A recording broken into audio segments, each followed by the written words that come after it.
로마서 7장 1절 형제들아 내가 법아는 자들에게 말하노니 너희는 그 법이 사람이 살 동안만 그를 주관하는 줄 알지 못하느냐.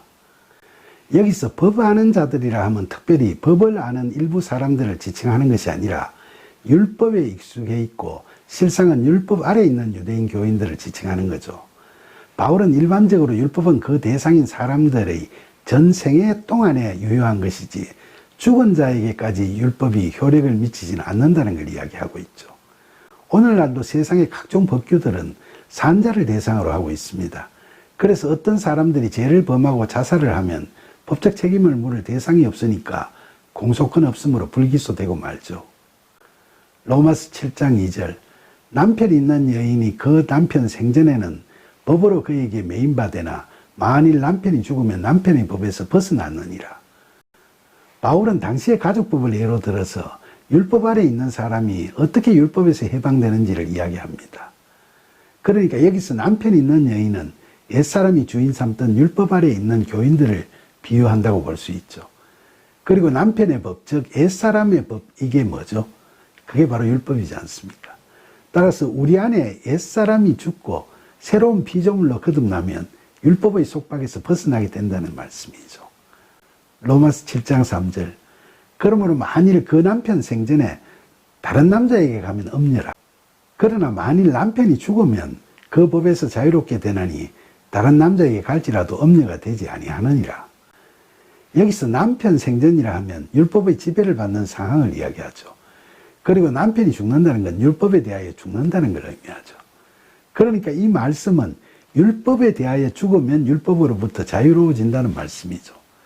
이 말씀은 우리가 율법에서 벗어나서 예수 그리스도를 주로 삼고 살아가는 삶이 결코 부정한 것이 아님을 강조하고 있다고 볼 수 있겠죠. 로마서 10장 4절 그러므로 내 형제들아 너희도 그리스도의 몸으로 말미암아 율법에 대하여 죽임을 당하였으니 이는 다름이 곧 죽은 자 가운데서 살아나신 이에게 가서 우리가 하나님을 위하여 열매를 맺게 하려 함이라. 우리가 율법에 대하여 죽는, 즉 율법으로부터 자유로워지는 건 언제인가요? 그건 2000년 전 예수님께서 십자가에서 죽으셨을 때 그때였던가요? 사실 예수님께서 십자가에서 죽으심으로 해서 우리가 죄사함을 받고 의롭게 여기심의 은혜를 누릴 수 있는 길은 열렸죠. 그러나 우리 각자가 율법에 대하여 죽는 게 그때였다고 할 수는 없겠죠. 그럼 그건 언제죠? 그건 바로 우리가 그리스도와 함께 십자가에서 못 박힌 때, 즉 우리에게 성령 세례가 부어지는 때, 다시 말하면 우리에게 성령이 임할 때가 바로 그때라고 하겠습니다.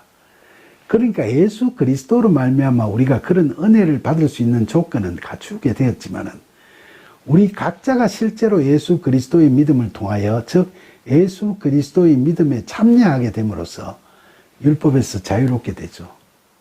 이걸 성경에서는 예수 그리스도와 함께 십자가에 못 박힘으로 해서 우리는 율법으로부터의 자유를 얻게 된다고 이야기하고 있죠.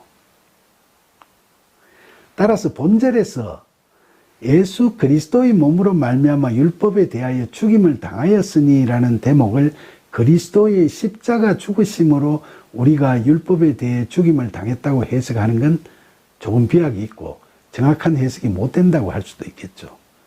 그래서 그리스도의 몸이란 뭘 말할까요?